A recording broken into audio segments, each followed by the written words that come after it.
It's Saturday morning cartoons. Here's the cartoon of the Magician card. There's my hand-colored version of the BOTA deck that I colored as an aspiring magician back in, well, 50 some years ago. But anyway, I wanted to point out the magician's table here. There's the magician. He's got a wand in his hand, and he's pointing down as if like a lightning rod. If lightning would hit the tip of that thing, it'd go down to the, and he's pointing to the ground. And he's actually pointing next to a table there, the magician's table, or altar, if you will. And in it you see a sword and a lance or another wand. Whatever it is, it's pointy, and a disc and a cup. And those are the classical weapons of the magician: wand, cup, sword, and disc. The wand relating to fire and all things fiery-ish, and the cardinal directions and things like that. But classic male symbol, and the classic female symbol there with the cup, and the symbol of a defense and of discrimination in that sword, and then the body, the grounding, the earth, the material manifestation in that cup. And of course those are represented in the tarot as the wands, cup, ace of cups, sword, and disc. Okay, so I'm probably not telling anybody anything they don't already know, but I'm going to tell a little story. Quite a few years ago, I had the pleasure, the privilege to visit the UK for a couple of weeks. Might have even been more than a week. I think I was there nearly a month, and some of my local friends and lodge members and stuff were kind enough and generous enough to find me a little apartment, a flat in central London, just about 5 blocks from the British Museum. And the British Museum, of course, is just a half a block away from the Atlantis bookshop, where I read tarot cards, where I lectured, where I had book signings, and sort of my main headquarters. And during that time, I was also going off to other parts of England, Leeds, and I went up to Scotland, and it was just a wonderful tour of the UK, and I worked very, very hard.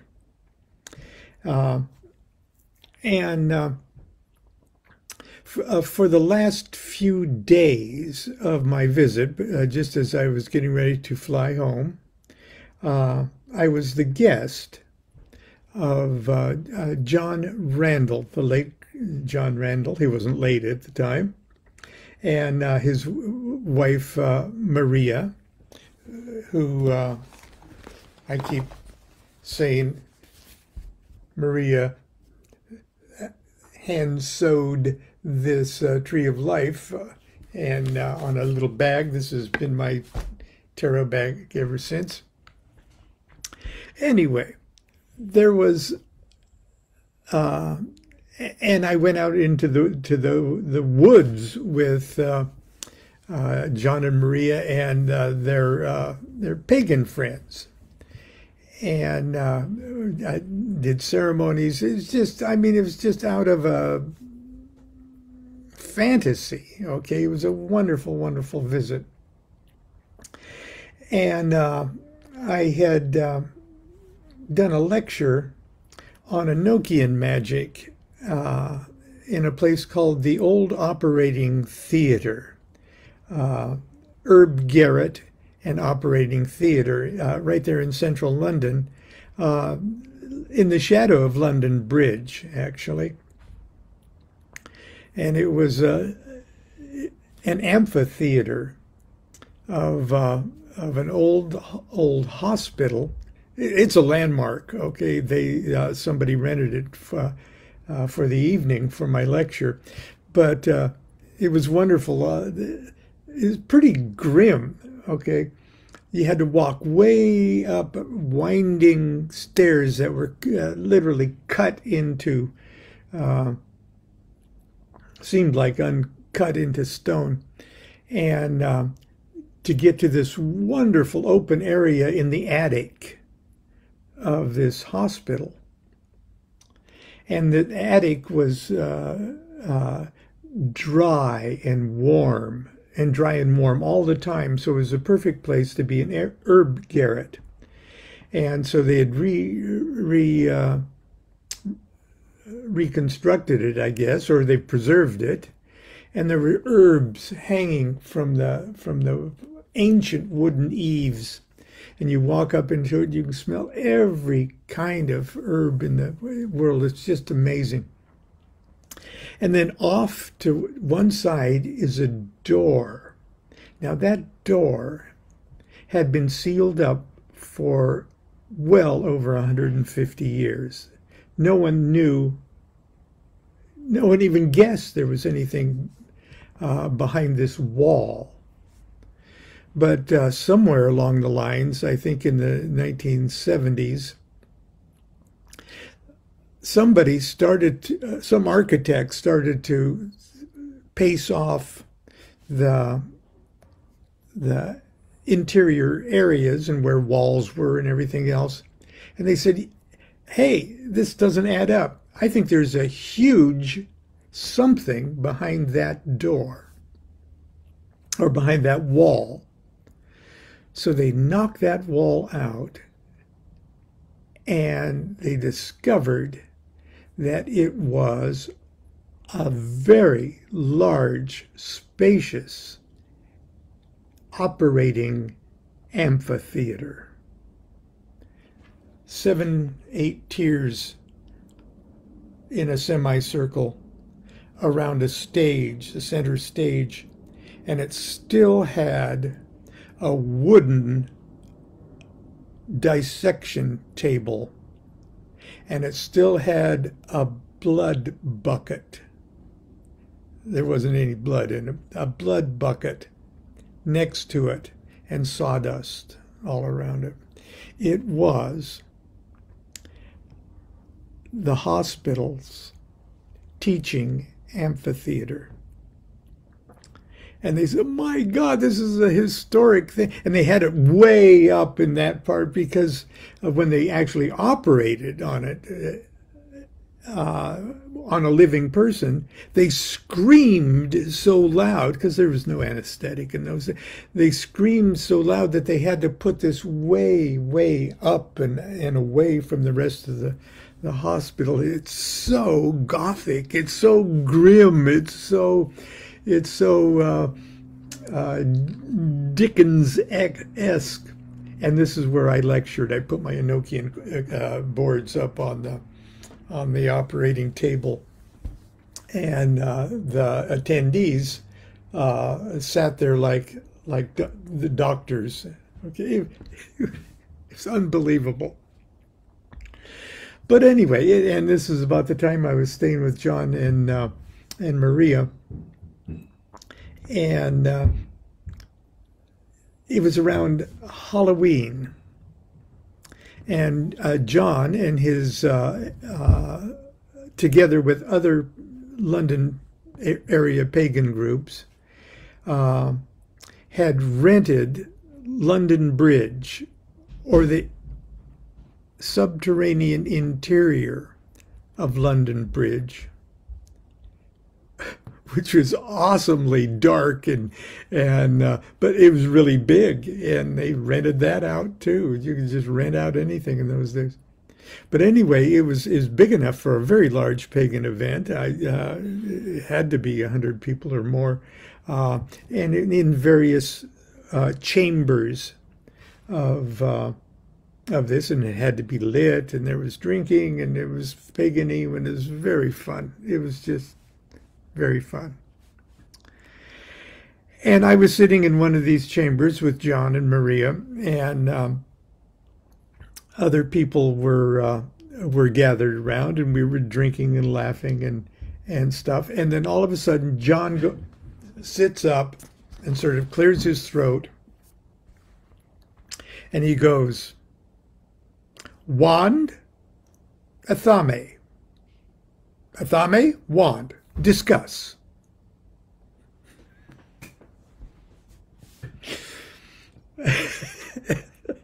And it was so cool, and everybody just instantly knew, oh, let's talk about the debate of either the use of the wand or the sword, or Athame, in magic. Because in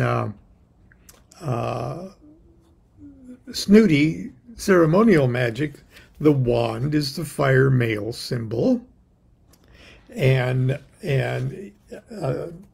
it goes literally, it literally joins with the female like that, okay, the cup, to produce the two kids, okay, and it's Yod Hey Vav Hey, father, mother, son, daughter, fire, water, air, earth. So, somewhere along the line, I've written something. Where is it? Okay. In Ask Babylon. When I want to know what I think, I ask Babylon. Dear Babylon, finding your books, I've been finding your books a treasure trove of information. And there's other flattering things here. You state, I believe, in your illustrated Goetia, forgive me if I'm wrong, as I've been reading 4 of your books at once, or close together, that the magician should use a wand rather than a sword. Now, he's obviously taking that out of context, because obviously you use a sword sometimes and you use a wand sometimes. I am a bit perplexed by this, as it seems that the sword is traditional, and it seems even with the OTO, it's the tool of choice. It's the tool of choice for banishings and defensive things and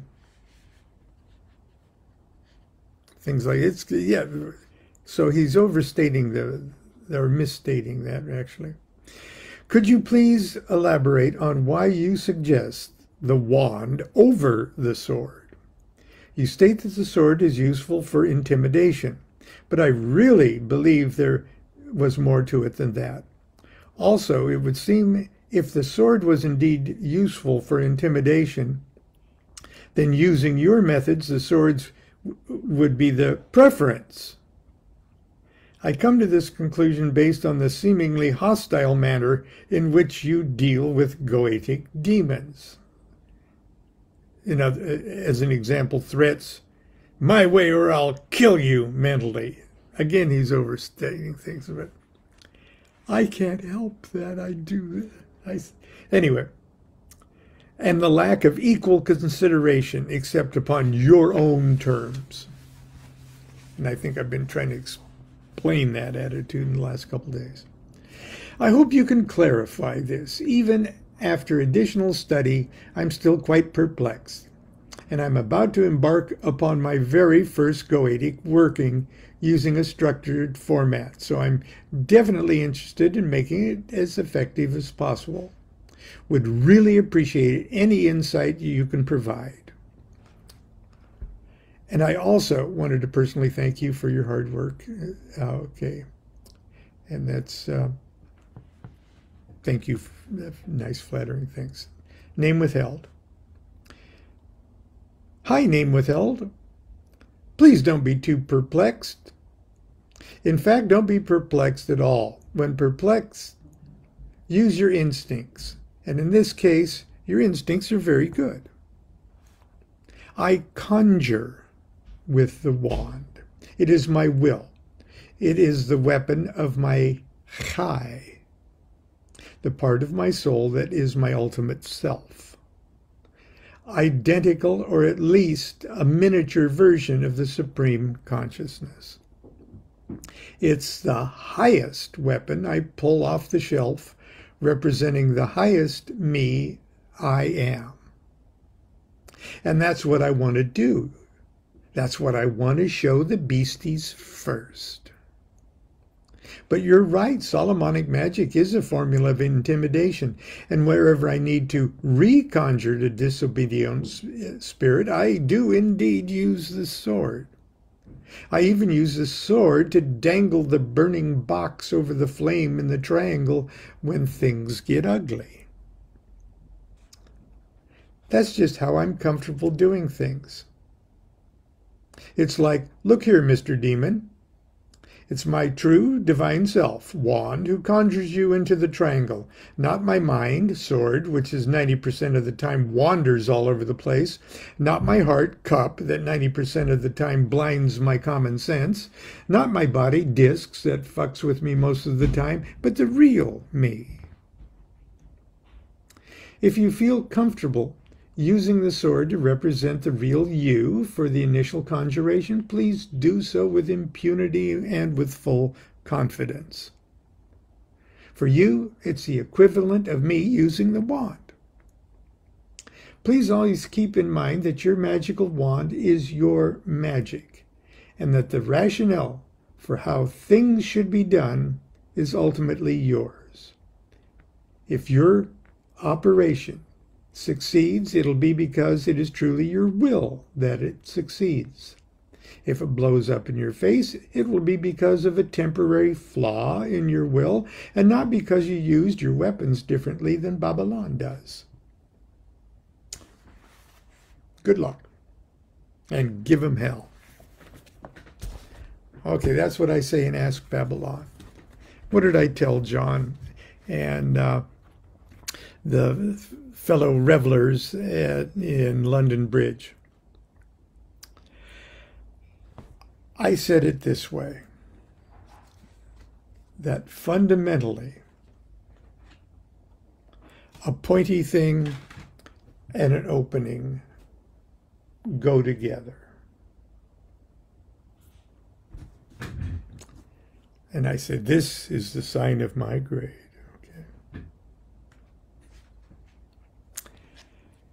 Pointy things. That is the great right.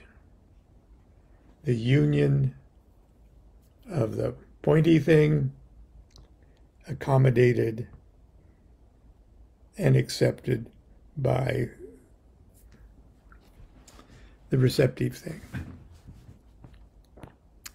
Now, obviously that has overt mammal sexual overtones to it, comically so. And if I was going to think about representing and fantasizing the ecstasy of the supreme pointy thing and the supreme receptive thing,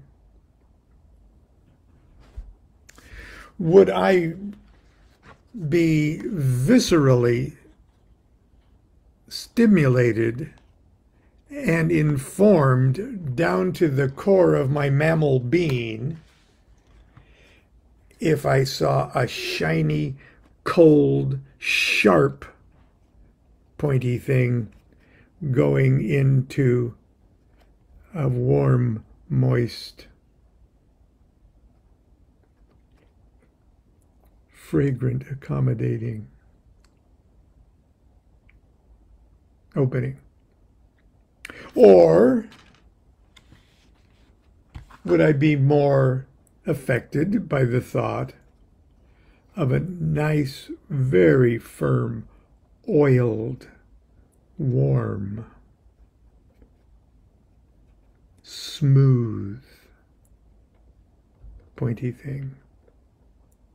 Which one triggers in me the response of ecstatic union of the supreme positive with the supreme negative, with the supreme male with the extreme female? Which one appeals to me more?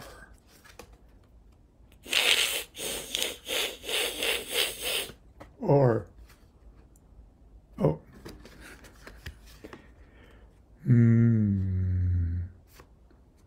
there's your Saturday morning cartoon right there. So I said, that's why I place in the pecking order of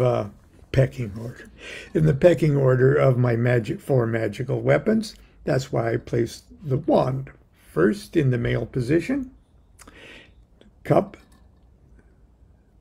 second not second in importance because they are one. That's the reason that they come together. Okay.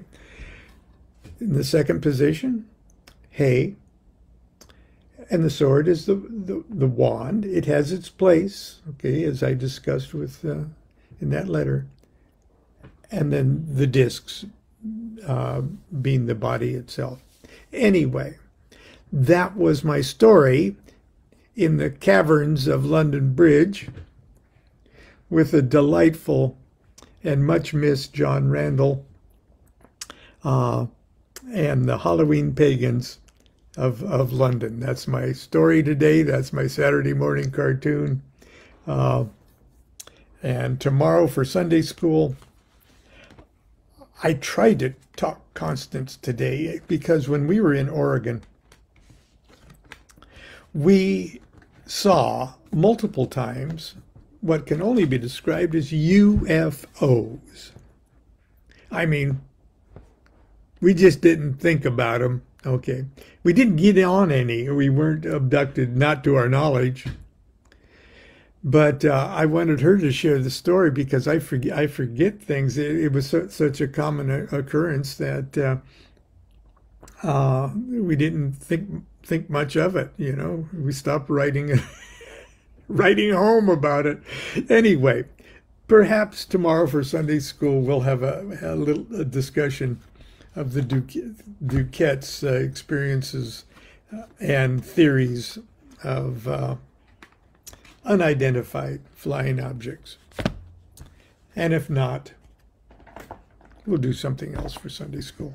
So until tomorrow, continue to be good to yourself and be good to each other. I hope you like the haircut that Constance gave me yesterday. Do what thou wilt shall be the whole of the law. Love is the law, love under well.